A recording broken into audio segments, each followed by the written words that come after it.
పెద్ద నౌకరీ అయ్యా, నువ్వు ముఖ్యమంత్రి అని వస్తుంటారు కొడంగల్ నుంచి.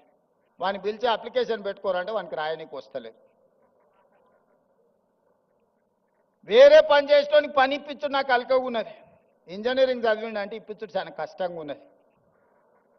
ఇది నేను కొంచెం బాధతో చెప్తున్నా. సర్టిఫికెట్ అయితే వచ్చింది కానీ సాంకేతిక నైపుణ్యం లేదు.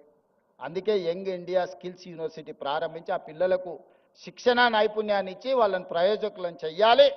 ఈరోజు సమాజంలో డిమాండ్ ఉంది కానీ సప్లైలో ఉన్నారు కానీ సమానమైన నైపుణ్యం లేదు. అందుకే యంగ్ ఇండియా స్కిల్స్ యూనివర్సిటీని ప్రారంభించినాం. ఒలింపిక్స్లో మీరు చూస్తున్నారు, చిన్న చిన్న దేశాలు ఎన్నెన్నో గోల్డ్ మెడల్స్ తెస్తున్నాయి. మన దేశానికి ఎప్పుడు అందులోకి పోయేటానికి కూడా వస్తలేదు.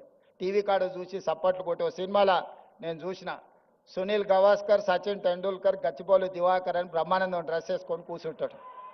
చెప్తుంటాడు సునీల్ గవాస్కర్, సచిన్ టెండూల్కర్ నన్ను తొక్కేసిండ్రు, అందుకే నేను ఇక్కడ డ్రెస్ వేసుకొని క్రికెట్ ఆడతానని టీవీ ముందర అందరిని కూర్చోబెట్టి డ్రెస్ వేసుకొని అందరికీ గొప్పలు చెప్పుకుంటుంటాడు. నేను కూడా గచ్చిబౌలి దివాకర్నని. అట్లనే మన స్కిల్స్ విషయంలో కూడా మన నేతలు మాట్లాడుతుంటారు, ఇక వచ్చే గోల్డ్ మెడల్స్ అని. అయిపోయినాక ఒక్కడు కనిపిస్తలేడు.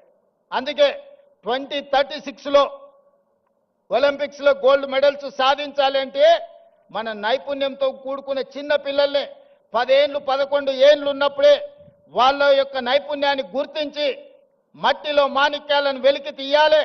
10-12 ఏళ్ళు శిక్షణ ఇస్తే కానీ ఒలింపిక్స్లో ఒక గోల్డ్ మెడల్ సాధించలేడు. అందుకే వాటి కోసం ఈనాడు యంగ్ ఇండియా స్పోర్ట్స్ యూనివర్సిటీని మనం ప్రారంభించుకున్నాం. దీంట్లో గొప్ప గొప్ప క్రీడాకారులను తీసుకున్నాం. ఈరోజు అభినవ్ బింద్రా, అదేవిధంగా Kapil Dev football all India captain, ఇట్లాంటి వాళ్ళందరూ ఆ స్పోర్ట్స్ బోర్డులో ఉన్నారు. Ravikanth Reddy India volleyball captain, Arjun award మన తెలంగాణ బిడ్డ కూడా అందులో ఉన్నారు. మరి వాళ్ళకు అవసరమైన పెట్టుబడులు పెట్టడానికి కావ్య మారన్, అపోలో బోర్డు సంబంధించిన వాళ్ళు, వీళ్ళందరినీ కూడా వాళ్ళకు అవసరమైన ఆర్థికంగా ఆదుకోవడానికి పెద్ద పెద్ద వాళ్ళని ఈరోజు ఒక స్పోర్ట్స్ యూనివర్సిటీని ఈరోజు ప్రారంభించుకున్నాం. తొందరలోనే 10-12 ఏళ్ళు ఎస్సీ ఎస్టీ బీసీ రెసిడెన్షియల్ స్కూళ్ళలో చదువుకునే పిల్లల్లో ఉండే క్రీడా నైపుణ్యాన్ని గుర్తించి వాళ్ళని తీసుకొచ్చి యూనివర్సిటీలో శిక్షణ ఇచ్చి 2036లో తెలంగాణ నుంచి ఒలింపిక్స్లో గోల్డ్ మెడల్ సాధించడానికి ఈరోజు ప్రణాళికలు సిద్ధం చేస్తున్నాం.